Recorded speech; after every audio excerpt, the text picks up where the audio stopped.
Hello. അപ്പോൾ next discuss ചെയ്യാൻ പോകുന്നത് മൊഡ്യൂൾ സെക്കൻഡിലെ ഒരു ടെസ്റ്റ് മണിയാണ്. അപ്പോൾ ടെസ്റ്റ് മണി എന്ന് പറഞ്ഞാൽ എന്താണെന്ന് നമുക്ക് ആദ്യം നോക്കാം. Testimony refers to the affirmation for proving a fact. ഒരു ഫാക്റ്റിനെ പ്രൂവ് ചെയ്യുന്നതാണ് ടെസ്റ്റ് മണി കൊണ്ട് ഉദ്ദേശിക്കുന്നത്. അത് മേ ബി റിട്ടൺ ആവാം അല്ലെങ്കിൽ ഓറൽ ആവാം. Testimony in the field of literature, the idea of testimony is significant while expressing the experiences of trauma. അപ്പോൾ എക്സ്പീരിയൻസസ് ഓഫ് ട്രോമ ആണ് പ്രത്യേകിച്ച് ഈ ഒരു ടെസ്റ്റിമണിയിൽ ഇൻക്ലൂഡ് ചെയ്യുന്നത്. അതുപോലെ തന്നെ testimonies in the field of literature refers to the accounts of personal experiences of important historical traumatic events. അതായത് ഇമ്പോർട്ടൻ്റ് ആയിട്ടുള്ള അല്ലെങ്കിൽ അതുപോലെ തന്നെ ഹിസ്റ്റോറിക്കൽ ആയിട്ടുള്ള ട്രോമാറ്റിക്കൽ ഈവൻസിനെ റെഫർ ചെയ്തതാണ് ടെസ്റ്റിമണി എന്ന് പറഞ്ഞാൽ. അപ്പോൾ നമുക്ക് ഈ ഒരു സെക്ഷനിൽ രണ്ട് ടെസ്റ്റിമണിയാണുള്ളത്. ഒന്നാണ് Voices from Chernobyl, the Oral History of a Nuclear Disaster by Svetlana Alexievich. അതേപോലെ തന്നെ മറ്റൊന്നാണ് Breaking the Silence by Janice Mirikitani. അപ്പോൾ നമുക്ക് ഓഥറിനെ കുറിച്ച് നോക്കാം. ഫസ്റ്റായിട്ട് Voices from Chernobyl, the oral history of a nuclear disaster. Svetlana Alexievich, Belarusian journalist and writer, won Nobel Prize for Literature in 2015. Nobel prize കിട്ടിയിട്ടുണ്ട് 2015. Famous ആയിട്ടുള്ള known for polyphonic writings, a monument to suffering, courage in our time. She is well known for the book Voices from Chernobyl, the oral history of a nuclear disaster, which captured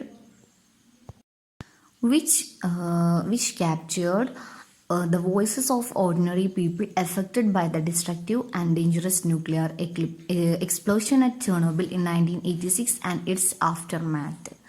അപ്പോൾ ഈ ഒരു ബുക്കിൽ സ്വെറ്റ്ലൈന Alexeyevich പറയണത് എന്താണ്? Chernobyl dangerous nuclear എക്സ്പ്ലോഷനെ കുറിച്ചാണ്. In 1986 and after, അതിന് ശേഷം നടന്ന കുറേ സംഭവങ്ങളെ കുറിച്ചാണ് സ്വെറ്റ്ലൈന അതിൽ പറയുന്നത്. Some of her works are Was Unwomanly Face, Last Witness, Zingy Boys, Voices from Chernobyl, The Oral History of a Nuclear Disaster and Second Hand Time. അപ്പോൾ ഇതൊക്കെയാണ് അലക്സീവിച്ചിൻ്റെ important works. The book Voices from Chernobyl, the Oral History of a Nuclear Disaster is one of the early works that have recorded the personal testimonies of the victims of the tragedy. അപ്പോൾ ഈ ഒരു ട്രാജഡിനെ കുറിച്ചുള്ള ഒരു famous ആയിട്ടുള്ളൊരു ടെസ്റ്റിമണിയാണ് ഈ അലക്സീവിച്ചിൻ്റെ voices from Chernobyl എന്നുള്ള ഈ ഒരു testimony. Journalist and writer Svetlana Alexievich interviewed hundreds of victims of the disaster and documented the personal accounts of the incident and their life after the tragic nuclear explosion. അപ്പോൾ ജേർണലിസ്റ്റാണ്, അതുപോലെ തന്നെ റൈറ്ററും ആണ് Alexeyevich. അപ്പോൾ Alexeyevich കുറേ ഈ ഒരു tragedy face ചെയ്ത കുറേ പീപ്പിൾസിനെ ഇൻ്റർവ്യൂ ചെയ്തുകൊണ്ടാണ് ഈ ഒരു ടെസ്റ്റിമണി ഉണ്ടാക്കിയിട്ടുള്ളത്. ഈ ഒരു എക്സ്പ്ലോഷന് ഫേസ് ചെയ്തിട്ടുള്ള കുറേ മനുഷ്യന്മാരെ ഇൻ്റർവ്യൂ ചെയ്തുകൊണ്ടാണ് ഈ ഒരു വർക്ക് ചെയ്തിട്ടുള്ളത്. The interviews captured mainly the voices of the ordinary people who had experienced and suffered the tragic event. അപ്പോൾ ഒരു ഓർഡിനറി പീപ്പിൾസ് ഫേസ് ചെയ്ത ഈ ഒരു എക്സ്പ്ലോഷൻ ഫേസ് ചെയ്ത ഓർഡിനറി പീപ്പിളിനെ ഇൻ്റർവ്യൂ ചെയ്തു. Written in the form of monologues and monologue ഫോമിൽ എഴുതി. These narratives registered the intensity of the trauma that the survivors had to endure throughout their life. The subjective narration gives authenticity to the emotions of fear, anger, insecurity that is associated with the trauma of the event. അപ്പോൾ നമുക്ക് ഈ ഒരു ടെക്സ്റ്റിലേക്ക് കടക്കാം. ഇതിൽ complete പറയണത് Chernobyl ആക്സിഡൻറ്റിനെ കുറിച്ചാണ്, അവിടെ നടന്ന ന്യൂക്ലിയർ ഡിസാസ്റ്ററിനെ കുറിച്ചാണ് പറയുന്നത്. കുറേ പേര് ഓർഡിനറി പീപ്പിൾസിനെ ഇത് വല്ലാണ്ട് ഫേസ് ചെയ്തു, കുറേ മരണം അവിടെ സംഭവിച്ചു.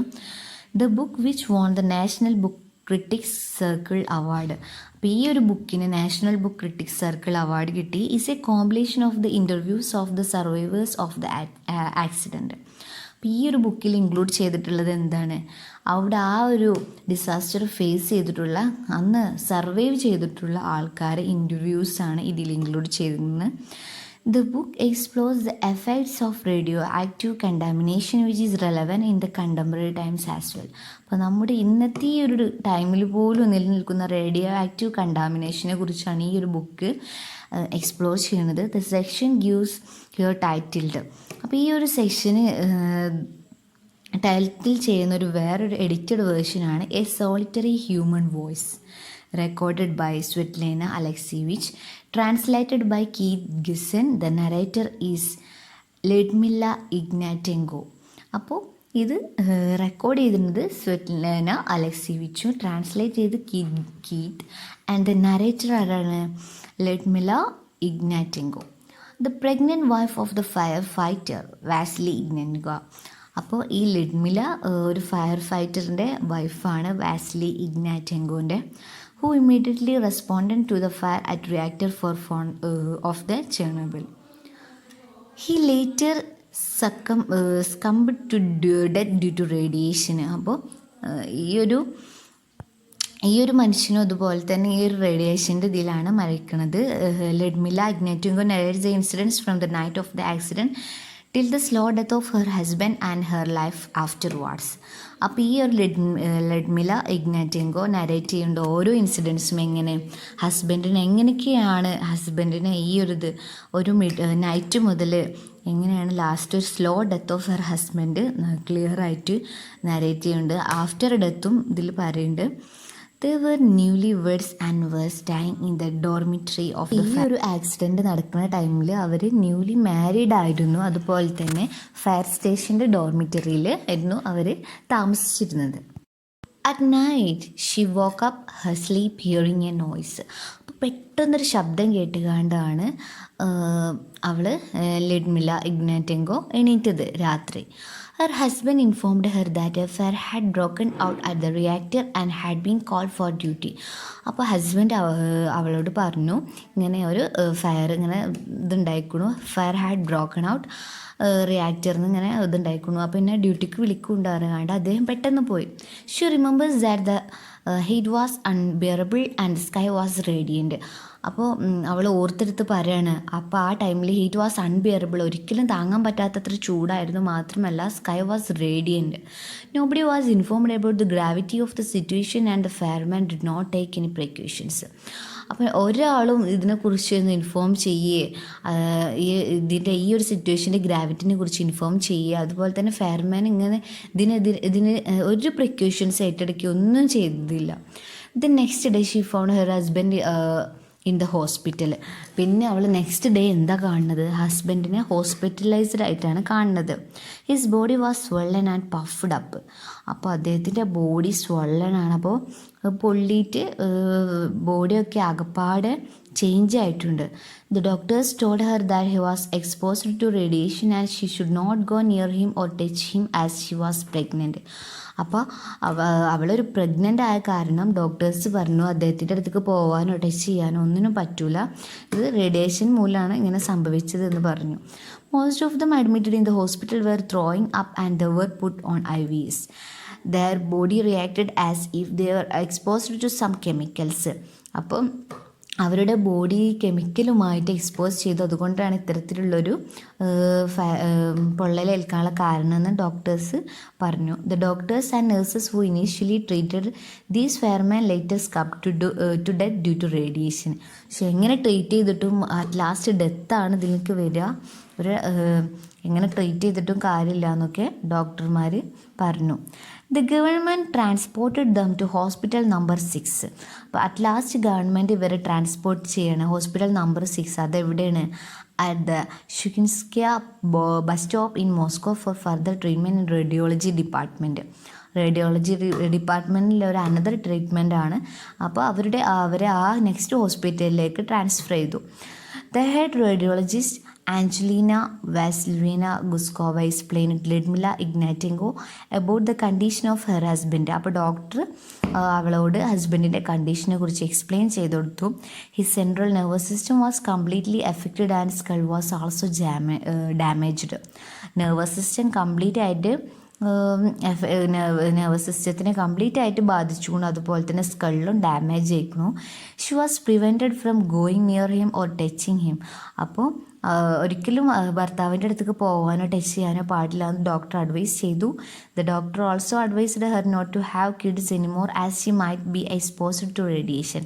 പിന്നെ ഡോക്ടർ പറഞ്ഞു ഇങ്ങനെ ഇതിന് ശേഷം ഇനി ഒരു കുഞ്ഞുണ്ടാവില്ല, റേഡിയേഷൻ എന്ന് പറഞ്ഞാൽ അത്രക്കും എഫക്റ്റ് ചെയ്യും, അപ്പോൾ വയറ്റിലുള്ള കുഞ്ഞിനെ പോലെ എഫക്റ്റ് ചെയ്യും. സോ നെക്സ്റ്റ് ഇങ്ങനെ ഒരു ബേബിനെ എന്താ പറയുക എക്സ്പെക്റ്റ് ചെയ്യേണ്ടെന്നും പറഞ്ഞു.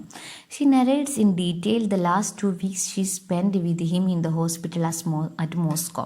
അപ്പോൾ മോസ്കോയിൽ അവൾ അദ്ദേഹത്തോടൊപ്പം ചിലവഴിച്ച ഓരോ ഹോസ്പിറ്റലിലുള്ള ഓരോ മൊമെൻറ്റ്സ്, ആ 2 ആഴ്ച അറ്റ് ലാസ്റ്റ് 2 weeks ചിലവഴിച്ച ഓരോ മൊമെൻറ്റ്സ് അവൾ നരേറ്റ് ചെയ്യുകയാണ്. At the hospital, his condition got worse as days went by and the body began to change. അപ്പോൾ ഹോസ്പിറ്റലിൽ കിടക്കും തോറും അദ്ദേഹത്തിൻ്റെ ബോഡിയിൽ ചേഞ്ചസ് ഇങ്ങനെ വരാൻ തുടങ്ങി. Burn surfaced at the colour of the body began to change. അപ്പോൾ കത്തി ആ സ്ഥലങ്ങളിലൊക്കെ ബോഡിയിൽ ഓരോ ഭാഗങ്ങളും ചേഞ്ച് ചെയ്തിങ്ങനെ വരികയാണ്. The doctors already informed her about how body reacts differently to radiation. അപ്പോൾ ഡോക്ടേഴ്സ് ഇങ്ങനെ കാണിച്ചു കൊടുക്കുകയാണ് അവൾക്ക് എങ്ങനെയാണ് ബോഡി ഈ കെമിക്കൽസിനെതിരെ, എങ്ങനെയാണ് ഈ റേഡിയേഷനെതിരെ റിയാക്ട് ചെയ്യുന്നത്. While narrating, she repeatedly says that it is impossible to put down what she has seen in words. അപ്പോൾ എന്താ അവൾക്ക് ഒരിക്കലും നരേറ്റ് ചെയ്യാൻ കഴിയണില്ല കംപ്ലീറ്റ്. കാരണം അവൾ ഈ അദ്ദേഹത്തിൻ്റെ ശരീരത്തിൽ ഓരോ ചേഞ്ചസ് ഇങ്ങനെ കാണുകയാണ്, ബോഡി റിയാക്ട് ചെയ്യാണ് ഈ കെമിക്കൽസിന് എങ്ങനെയൊക്കെയാണെന്ന്. Her narration is deeply personal with feelings of love. അപ്പോൾ അവരുടെ ഇതെങ്ങനെയായിരുന്നു, നരേഷൻ എങ്ങനെയായിരുന്നു, with feelings of love towards her husband, anxiety, fear and despair. ഇതെല്ലാം അടങ്ങിയിട്ടായിരുന്നു കേട്ടോ അവളുടെ ആ ഒരു ആറ്റിറ്റ്യൂഡ് അദ്ദേഹത്തോട്. Her husband dead after 2 weeks. But husband 2 ആഴ്ചയ്ക്ക് ശേഷം മരിച്ചു. And she recollects clearly the last days she spend with him. അപ്പോൾ അദ്ദേഹത്തിനൊപ്പം ചിലവഴിച്ച ഓരോ മൊമെൻറ്റ്സും അവളിങ്ങനെ ഓർത്തെടുക്കുകയാണ്. The doctors told her that he had become A radio active object. His body degenerated so badly that even the internal organs began to come out and he was choking off his internal organs. അപ്പോൾ doctor പറയുന്നത് അദ്ദേഹത്തിൻ്റെ complete internal ഓർഗൻസും പോയിരുന്നു, അതൊന്നും working അല്ല. അപ്പോൾ അതിനെക്കുറിച്ച് അതിൻ്റെ ആ ഡേഞ്ചറസ് സിറ്റുവേഷനെ കുറിച്ച് ഇങ്ങനെ പറഞ്ഞു കൊടുക്കുകയാണ്. Similarly his skin and hair began to peel off and body produced stools with mucus and blood frequently. മാത്രമല്ല ഇൻറ്റേർണൽ ഓർഗൻസ് ഡാമേജ് ചെയ്തത് മാത്രമല്ല സ്കിന്നിലുള്ള ഹെയർസ് വരെ പീൽ ചെയ്ത് പോയി അവിടെ നിന്നൊക്കെ ഇങ്ങനെ മ്യൂക്കസായിട്ടോ ബ്ലഡായിട്ടൊക്കെ ഇങ്ങനെ പുറത്ത് വരാൻ തുടങ്ങി. 1 or 2 days before his death, he asked her to name the baby as Vasya if it is a boy and Nadasha if it is a girl and told her to raise the baby alone. അപ്പോൾ മരിക്കണീൻ്റെ 1 or 2 ദിവസം മുമ്പ് അദ്ദേഹം അവളോട് പറഞ്ഞു തനിക്ക് ജനിക്കണ കുട്ടി ആണാണെങ്കിൽ വാസ്യാന്നും പെണ്ണാണെങ്കിൽ നടാശ എന്നും പേരിടാൻ വേണ്ടിയിട്ട് പറഞ്ഞു. പിന്നെ throughout the narration she recollects vividly moments of love affection that they shared in the hospital. അപ്പോൾ ഈ ഒരു നരേഷനിൽ അവളിങ്ങനെ റീകളക്ട് ചെയ്യണം ഓരോ മൊമെൻറ്റ്സ്, അദ്ദേഹത്തിനൊപ്പം ഹോസ്പിറ്റലിൽ ചിലവഴിച്ച ഓരോ മൊമെൻറ്റ്സും ഇങ്ങനെ ഓർത്തെടുക്കുകയാണ്. In one of those days, he told her how he wanted to show her the fireworks at Moscow during Valentine's Day. Throughout the narration, she recounts their moments of intimacy during the last 2 weeks at the hospital. അപ്പോൾ ഹോസ്പിറ്റലിൽ ചിലവഴിച്ചതും അങ്ങനെ ഓരോ moments ഇങ്ങനെ ഓർത്തെടുക്കുകയാണ്. After his death the body was not handed over to the relatives and buried in Moscow with special care at the risk of radiation still persisted. അപ്പോൾ മരണശേഷം തന്നെ ഈ ബോഡി വീട്ടുകാർക്ക് വിട്ടുകൊടുക്കുകയൊന്നും ചെയ്തില്ല, സ്പെഷ്യൽ കെയറോട് കൂടി തന്നെയാണ് ഇത് സംസ്കരിച്ചത്. 2 months later she gave birth to a baby girl Nadashenka who later died due to birth effects following the effects of radiation. അങ്ങനെ 2 മാസങ്ങൾക്ക് ശേഷം അവൾ ഒരു പെൺകുഞ്ഞിന് ജന്മം നൽകി നടാശങ്ക. ബട്ട് അതിന് കൂടുതൽ കാലമൊന്നും ജീവിക്കാൻ കഴിഞ്ഞില്ല. ഇങ്ങനെ റേഡിയേഷൻ്റെ എഫക്റ്റ് കൊണ്ട് തന്നെ മരിച്ചും ചെയ്തു. The body of the child was also buried with special care. അപ്പോൾ കുട്ടീൻ്റെ ശരീരം തന്നെ സ്പെഷ്യൽ കെയറോട് കൂടി ബെറി ചെയ്തു, ഇങ്ങനെ വീട്ടുകാർക്ക് വിട്ടുകൊടുത്തില്ല. The state had relocated the survivors of the tragedy and gave them separate apartments. അപ്പോൾ ഇത്തരത്തിലുള്ള ഈ ഒരു ട്രാജഡിയിൽ നിന്ന് സർവൈവ് ചെയ്ത ആളുകളെ ഒരു പ്രത്യേകമായിട്ട് സെപ്പറേറ്റ് അപ്പാർട്ട്മെൻറ്റ്സ് നൽകി അവിടെ റീലൊക്കേറ്റ് ചെയ്തു. Some of them continue to work the reactor. Anyway, എന്നാലും ഇത്തരത്തിലുള്ള ഈ പ്രശ്നങ്ങൾ ഉണ്ടായാലും ചിലവർ ആ ഒരു റിയാക്ടറിൽ തന്നെ ജോലി തുടർന്നുകൊണ്ടേയിരുന്നു. Most of them were disabled and many others succumbed to death due to radiation. പക്ഷെ കുറേ പേര് ഈ റേഡിയേഷൻ വഴി മരണപ്പെട്ടു. She concluded the story by saying that nobody would understand what they saw and experienced and it is difficult to put them to words. പക്ഷെ എങ്ങനെയാണ് last ഈ ഇവർ എങ്ങനെയാണ് ഇത് അവസാനിക്കുന്നത്? എങ്ങനെയാണ് ഒരാൾക്കും ഇതിനെക്കുറിച്ച് മനസ്സിലാക്കാനോ അല്ലെങ്കിൽ എന്താണ് കണ്ടത്, എന്താണ് എക്സ്പീരിയൻസ് ചെയ്യുന്നതിനെ കുറിച്ച് ഇതാക്കാനൊന്നും ഒരാൾക്ക് കഴിഞ്ഞിട്ടില്ല. അപ്പോൾ അവൾക്ക് അത് എങ്ങനെയാണ് പറയാൻ തന്നെ ഡിഫിക്കൽട്ടാണ് വേർഡ്സിൽ, കാരണം നേരിട്ട് കണ്ട ഒരു കാഴ്ചയാണല്ലോ. Though everyone talked about the tragedy, what she wanted to narrate is a story of their love. അപ്പോൾ അവരുടെ സ്റ്റോറി ഓഫ് ലവ് പറയാണ് ടുവാർഡ്സ് ഹർ ഹസ്ബൻഡിൻ്റെ ആ ഒരു ഡെത്തിങ് മൊമെൻറ്റ്സും എല്ലാം ഇതിൽ വളരെ ഡീപ്പായിട്ട് നരേറ്റ് ചെയ്തു. The book compiled first hand accounts of the victims and rescuers involved in the disaster. അപ്പോൾ ഈ ബുക്കിൽ കംപ്ലീറ്റ് ആയിട്ട് ആരെ കുറിച്ചാണ് പറയുന്നത്? ഇതിലുള്ള വിക്ടിംസിനെ കുറിച്ചാണ്, ഈ ഒരു ട്രാജഡി ഫേസ് ചെയ്ത് സർവൈവേഴ്സിനെ കുറിച്ചാണ് പറയുന്നത്. The personal concrete narrations of the trauma reveal the intensity of the accident. അപ്പോൾ ഈ ഒരു ഇത് വായിക്കുന്നത് അല്ലെങ്കിൽ ഇതൊരു കേൾക്കുന്നത് കൂടെ നമുക്ക് ആ ഒരു ഇൻറ്റൻസിറ്റി ഓഫ് ദ ആക്സിഡൻറ്റ് നന്നായിട്ട് മനസ്സിലാക്കാൻ കഴിയുന്നുണ്ട്, എത്രമാത്രം ജനങ്ങളെ എഫക്റ്റ് ചെയ്തു. Therefore, personal accounts of the victims become relevant in revealing in different dimensions aspects of the trauma. അപ്പോൾ ഈ ഒരു ടെസ്റ്റ് മണിയിൽ അലക്സിച്ച് എന്താ പറയണത്? അന്നത്തെ ആ ചെർണോബിൽ ഡിസാസ്റ്ററിനെ കുറിച്ച് അന്ന് ജനങ്ങൾ കുറേ പ്രശ്നങ്ങൾ ഫേസ് ചെയ്തു. ഇന്നും അത്തരത്തിലുള്ള റേഡിയേഷൻ വഴി എല്ലാവർക്കും ദോഷമാണ്. അപ്പോൾ അങ്ങനെയുള്ള ഒരു വിമൻ്റെ ഒരു എക്സ്പീരിയൻസാണ് ഇതിൽ നരേറ്റ് ചെയ്തിട്ടുള്ളത്. അപ്പോൾ ഇത്രയൊക്കെയാണ് ഇതിലുള്ള ഇമ്പോർട്ടൻ്റ് കാര്യങ്ങൾ.